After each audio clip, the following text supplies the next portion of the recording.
confusing. I'm trying to catch up with him. But, sounds like he was here. He didn't say anything about the condition of the piano, other than he um, he changed out the water, I think. Oh, he did? He mentioned that system may need to be replaced soon or The whole cleaned. system? I need to follow up with him. I don't know exactly what he meant. Usually it's just like there's a filter in there that hangs over the bar, so it's not about replacing the whole thing. It's Just the filter. maintenance. Yeah. Okay. So that's possible.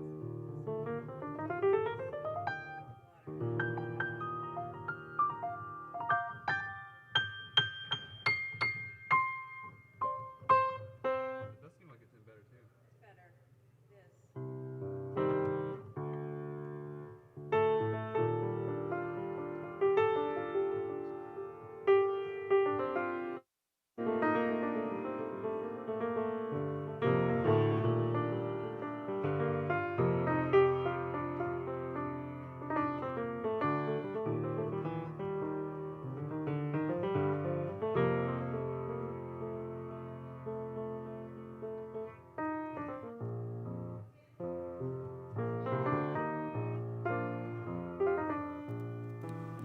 Hello?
Good morning.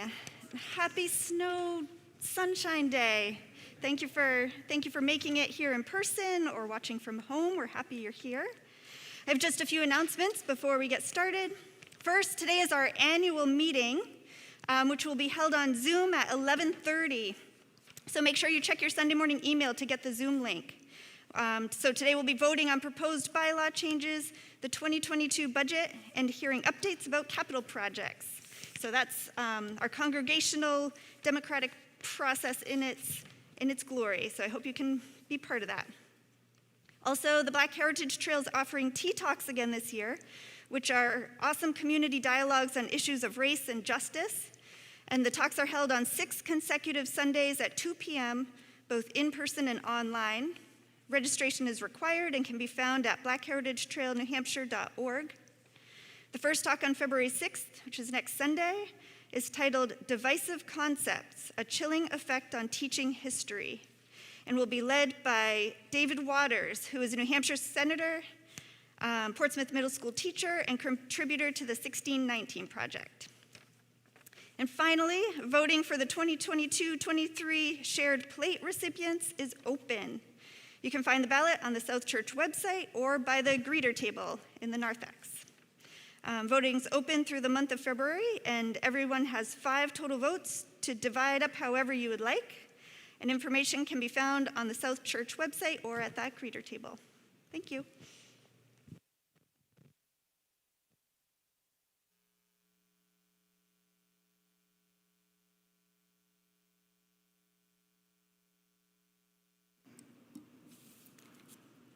Good morning.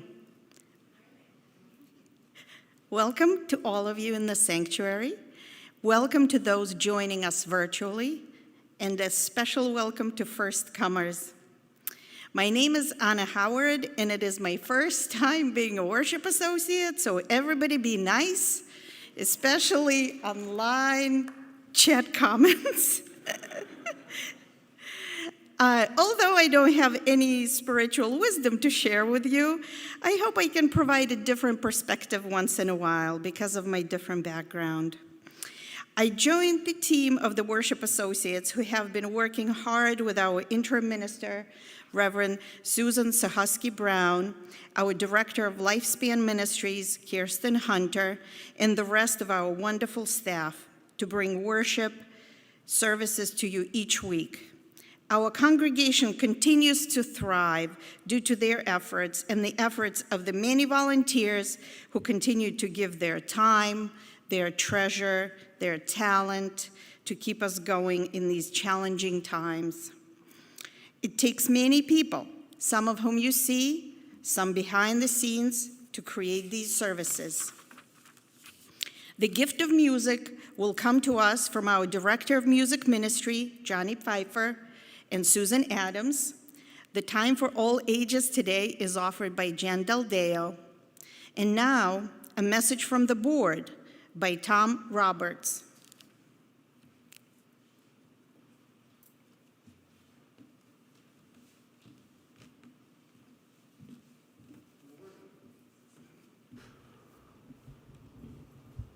Go ahead. Okay. Wow. Good morning to all of you here, near and far. And thank you for making it out today on a beautiful, albeit very chilly and snowy Sunday New England morning. My name is Tom Roberts, and I'm very pleased to be here on behalf of the South Church Board of Trustees to take a quick moment to express our heartfelt thanks, recognition, and gratitude to two special groups of people here at our sanctuary. As we all know, don't have to be reminded, the last couple of years have been anything but conventional. Albeit unconventional, we still were amazed at the accomplishments that our congregation made on both personal levels and group levels.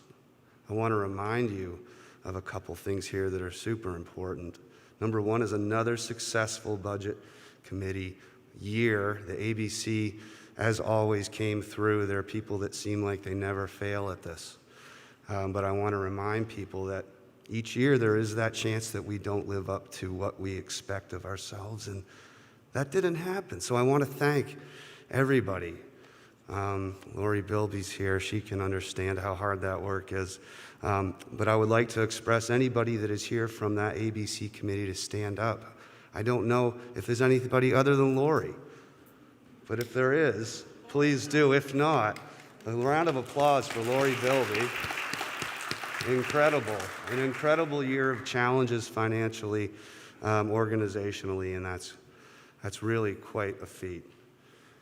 We also have something else to be very, very pleased with, and especially from a storm with winds like yesterday, large in part to a really great budget committee work and results. We have a new roof on our sanctuary, not just for ourselves, but for generations to come.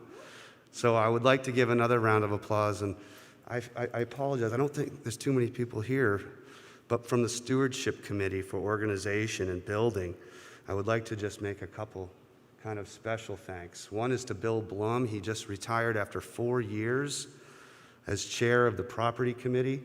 Really large amount of work, so a round of applause to him. Unbelievable. Kevin Leahy is here. He's in back. He's another tireless volunteer for this organization, so thank you, Kevin. Much appreciated. We really can't do what we do here without these individuals. I'd be remiss not to say Sky Marr. She's not with us today. She's in warmer areas, but thank you to Sky Marr, to Cindy and Chris Brown, and to Judy and Tom Colavecchio for the robing room.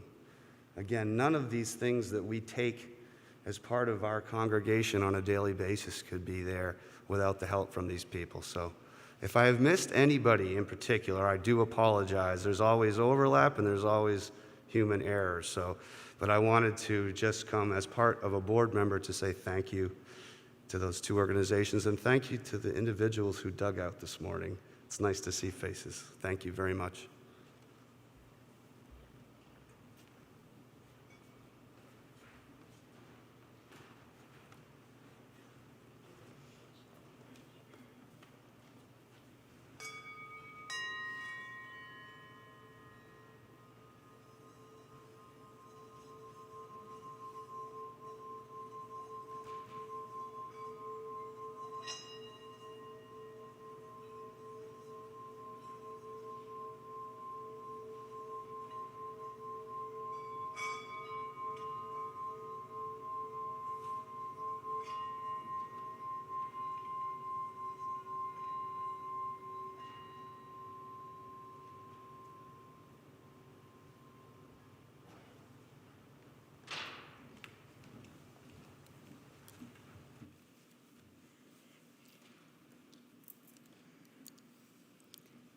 If you are watching from home, I invite you to light your own candle as we light the chalice in the sanctuary.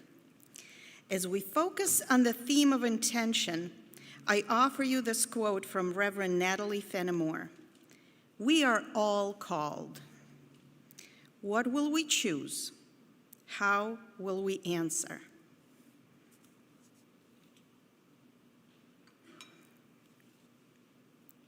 Now please stand as you are able and join me in reciting our mission statement, which is in your order of service or on your screen. At South Church, we nurture spiritual growth through worship, learning, and community.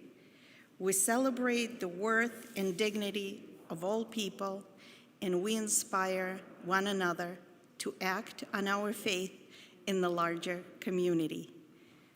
Please be seated.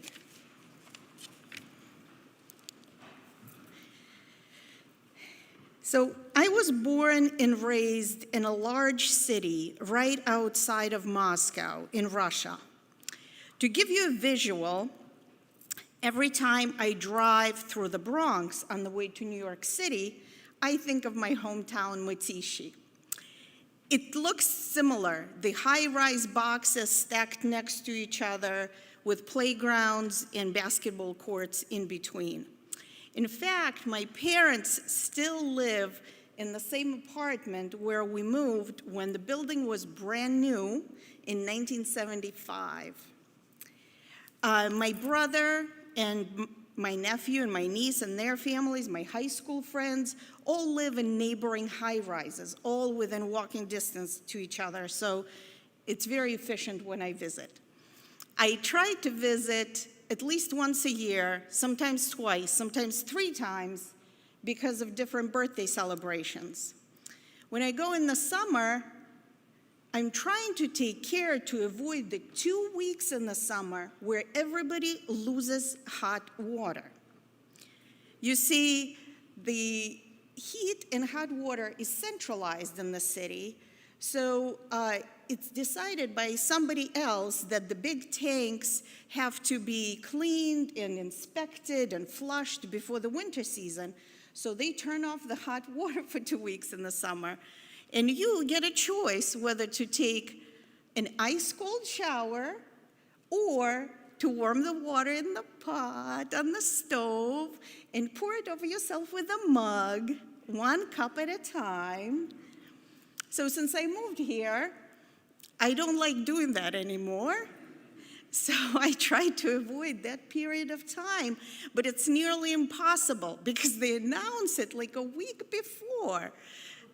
So for a while, my friends and I had a running joke that me buying an airline ticket is a sure sign that the water is going to be turned off during that time. Similarly, in winter, you don't get to decide when the heat goes on. They decide when the heat goes on and how hot or not hot it's going to get and how long it will stay on. So why am I telling you this? Is that because I think it's so cool that we get to decide when the heat goes on and how hot it's going to get and whether we want to take a cold shower or not on a particular day. Especially in this community, I think how cool it is that just several dozen of us come together and we get to decide everything about what we're going to do. Are we going to put a new roof on this building? Are we going to heat this building? Are we going to sell this building and buy another building? Are we going to have a called minister and who that person would be? How cool is that?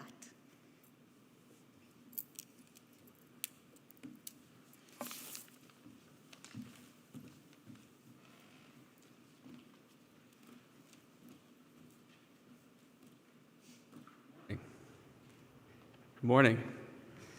My name is Johnny Pfeiffer. I'm the director of music ministry here. Hi, Zoe. Nice to see you. And I just wanted to say a few words about what Reverend Susan and I are about to get into. We want to continue to acknowledge and honor Thich Nhat Hanh, who passed a little over a week ago,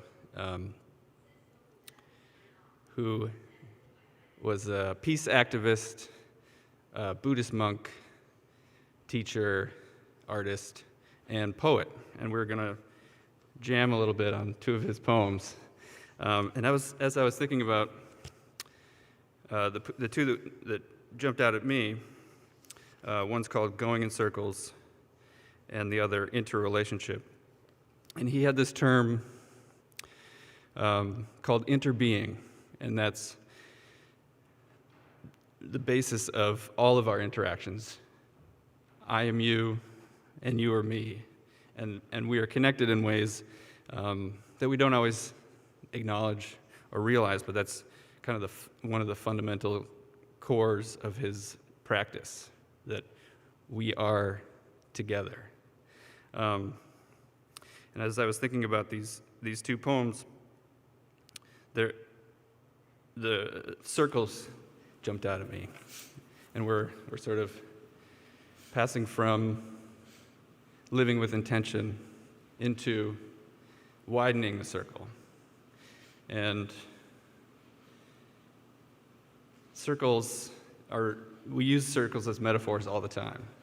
And some, you can think of, cycles of badness in our lives, cycles of abuse, that kind of thing. Also cycles of goodness, like give and you shall receive, that kind of thing. So there's nothing inherently good or bad about circles. They are powerful and we use them in our lives. So what I love about these two poems is moving from circles that sort of run our lives, that we don't have control over, into intentionally tapping into the circles that connect us. Okay.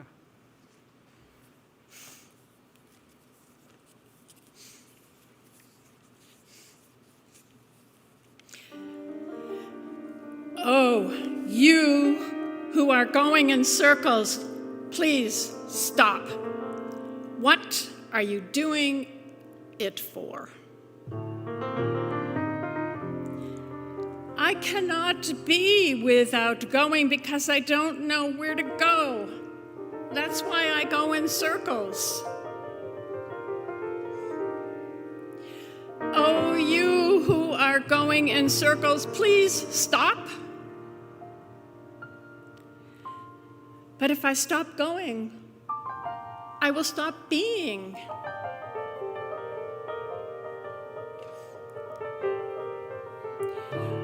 Oh, my friend who is going in circles, you are not one with this crazy business of going in circles. You may enjoy going in circles, and you may enjoy going, but not going in circles.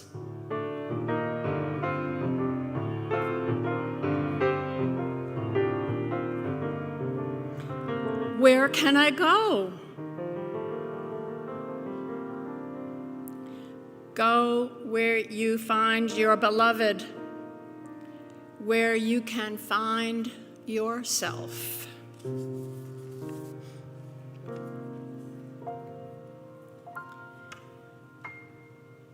You are me, and I am you. Isn't it obvious that we are? You cultivate the flower in yourself so that it will be beautiful. And I transform the garbage in myself so you will not have to suffer.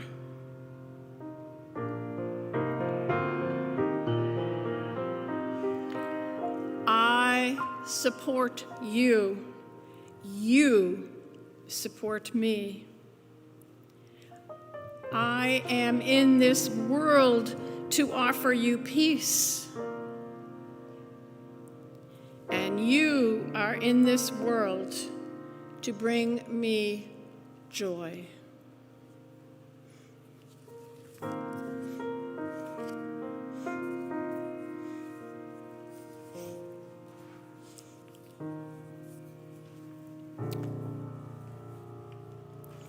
And if you would please give your attention to Jen Del Deo now. Time for all ages. Jen? Thank you. If anyone would like to hear this story from closer, I invite you to come join me. It gets a little lonely up here. So Reverend Susan and I were talking the other day about this wondrous thing that happens this time of year. This time of year, in the cold and snowy winter, the seed catalogs arrive. Seed catalogs filled with amazing plants for flowers and vegetables of thousands of kinds of varieties. And I love that. And I was thinking about how a long, long time ago, one year, the seed catalogs came. And my friend Abby was visiting, and we were just going through them page by page and page. And there were so many varieties of vegetables that we had never heard before. And I was looking out the window into the backyard, this big snow-covered area that gets a lot of sun. I was like, that spot is going to be the best garden this summer. I could picture all the big, beautiful vegetable plants that would have awesome food that I'd be able to eat once they were ripe. So we made a big order. I ordered Hawaiian pineapple tomatoes and Moon and Stars watermelons and scarlet runner beans and so many other things. And the seeds came, and I put them in little pots inside to give them a head start before summer. And I took care of them. I watered them. And then this time warp thing happened that happens to me a lot. I bet other people have experienced this too, where I felt like I blinked and then months had gone by. I don't know how that happens. I think it's because I got really busy with my work and other things happening. Whatever it was, suddenly it was July, and Abby came to visit again. And she wanted to go into the backyard and see the gorgeous garden. And we went out there, and the weeds were as tall as me. It was all overgrown and tangled, and not any vegetable plants to be seen. So I had had this beautiful idea, all this intention around a big garden, and then I hadn't made the space to make it happen. And the funny thing is, my work at that time was being a gardener. So I was taking care of everybody else's gardens, and they looked great, but I hadn't made the time or the energy for mine. I didn't have the time or energy. So in the years that followed, there have been many other seed catalog years, and I've tried to balance, okay, what do I think I can really do this year? Maybe not that whole backyard, maybe just a smaller part of it. And I try to think about what I'll be able to actually do and follow through on. And sometimes that all goes great, and I have beautiful vegetables at the end of the summer.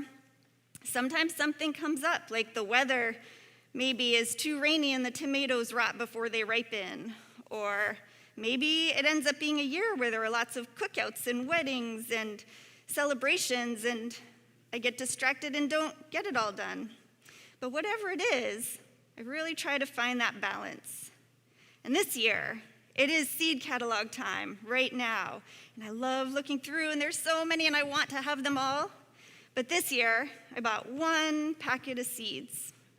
I bought State Fair Mix zinnias, which are beautiful. Myra knows State Fair Mix zinnias. They're colorful and big and so cheerful, and they make me feel really happy.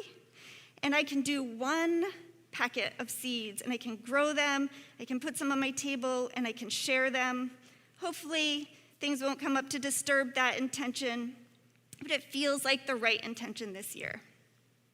So, if you would like to join me downstairs, we can go explore.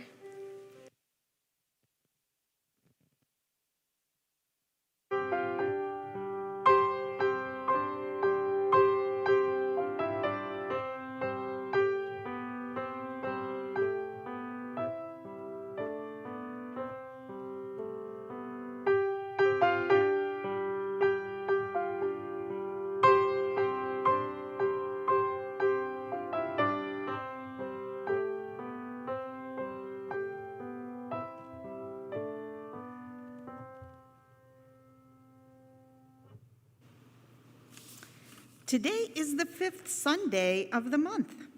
On the 5th Sundays in 2022, the Board of Trustees has approved the use of the entire collection plate toward paying down the principal on a loan we took out to upgrade South Church and the Meeting House.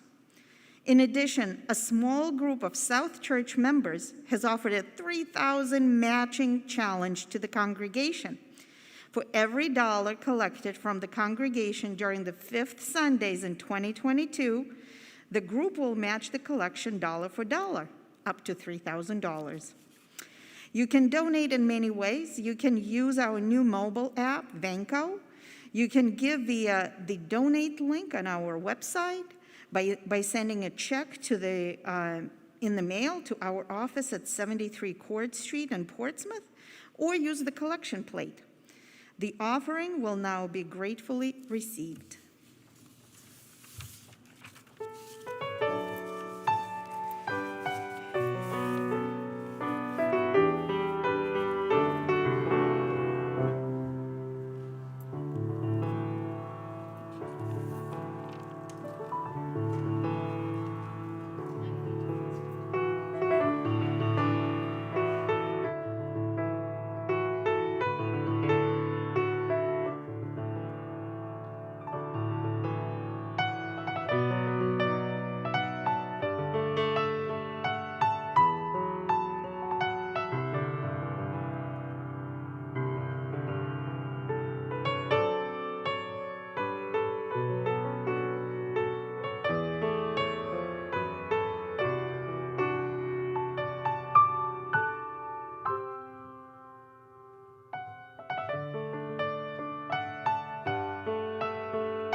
Let's take just a moment for some prayerful reflections. For this glorious and beautiful day, we give thanks for snow that blankets the world and sparkles and delights and totally confuses my dog. We give thanks for snow that makes us really work hard to get here and makes people at home pay attention to the gift that we have with online worship services. Life can be so challenging, life can be so tough, and life can be so sometimes full of joy. And it is our practice to give you an opportunity to come forward to light candles of joy and concern. We ask you to hold in your hearts all those in our congregation who need extra prayers, to think of all your family and friends who need your extra energy and thoughts of love sent to them, and most of all, to this world, which really is better by our presence in it. If you have a special concern, please take a moment to write it on the prayer card in the pews and drop it in the basket as you come forward. And now I would invite anyone who wishes to come forward and light a candle to do so. I would encourage you to come down the outside aisles and go back up the center. And know that you are held in love and prayerful thoughts. And those at home, if you have any prayer concerns, please write them in the chat.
Intentions and commitment is what I'm thinking of this morning.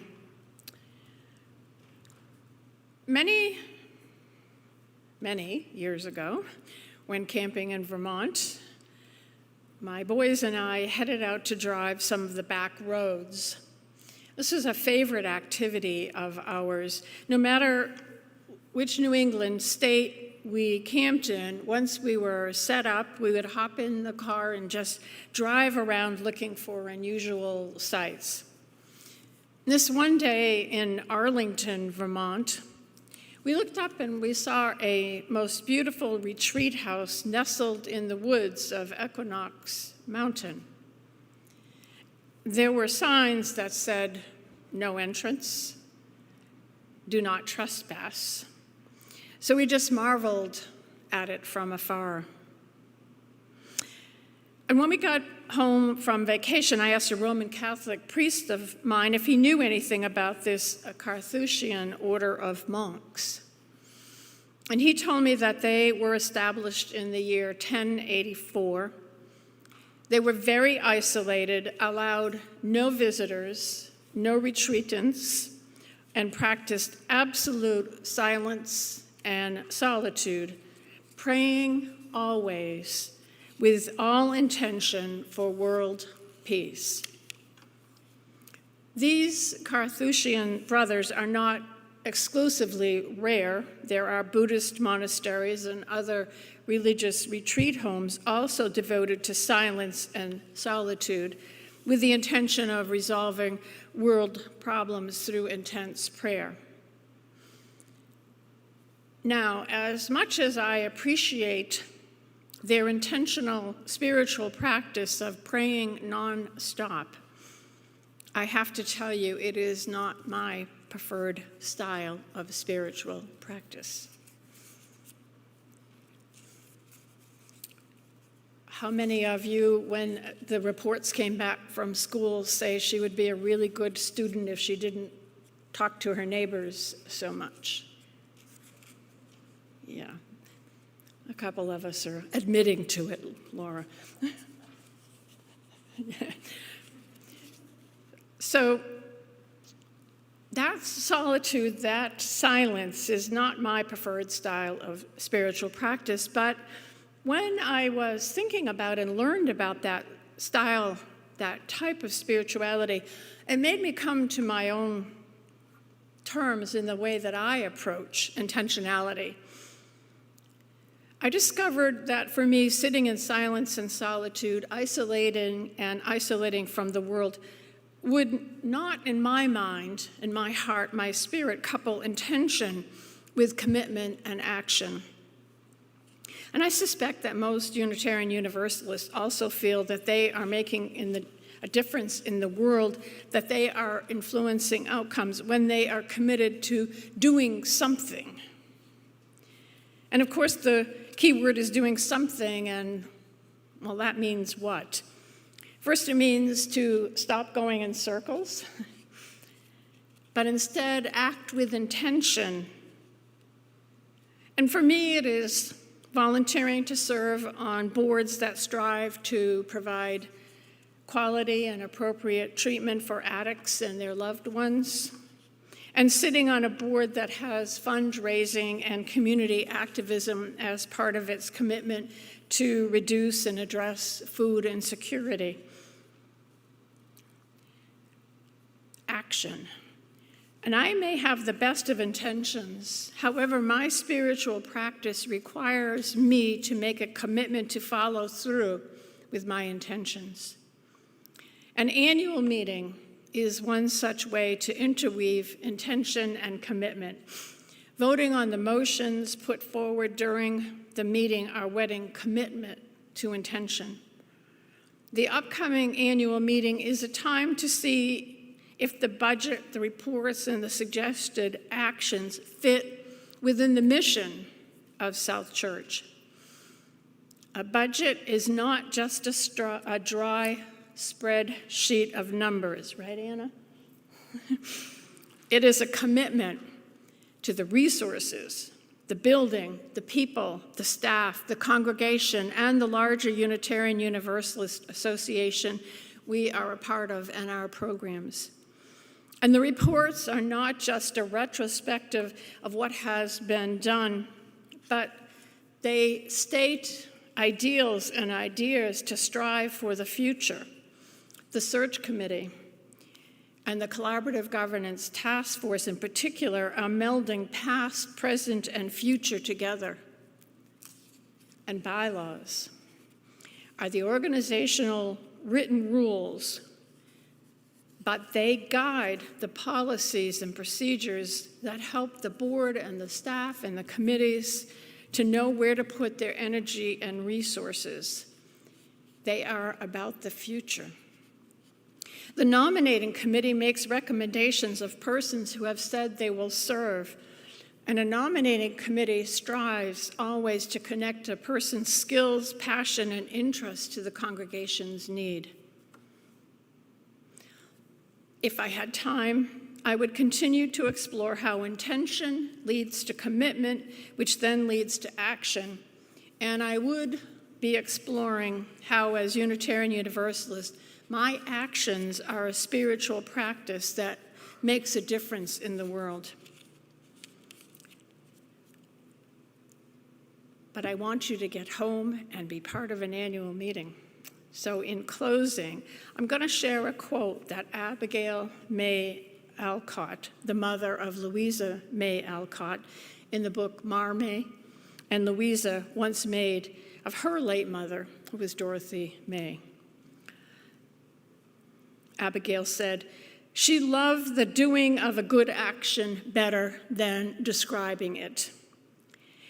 She never said great things, but she has done 10,000 generous ones. What actions do you and can you do?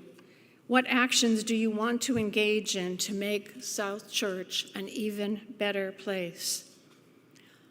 Attending an annual meeting, listening, hearing, and giving your voice and vote is but one way to put actions and intentions to make a commitment. There are many others, and we will talk about them sometime soon.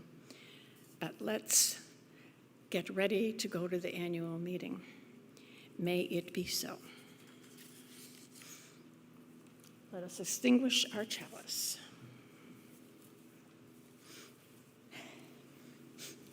We extinguish this flame, but not the light of truth, the warmth of community, or the fire of commitment. These we carry in our hearts until we are together again.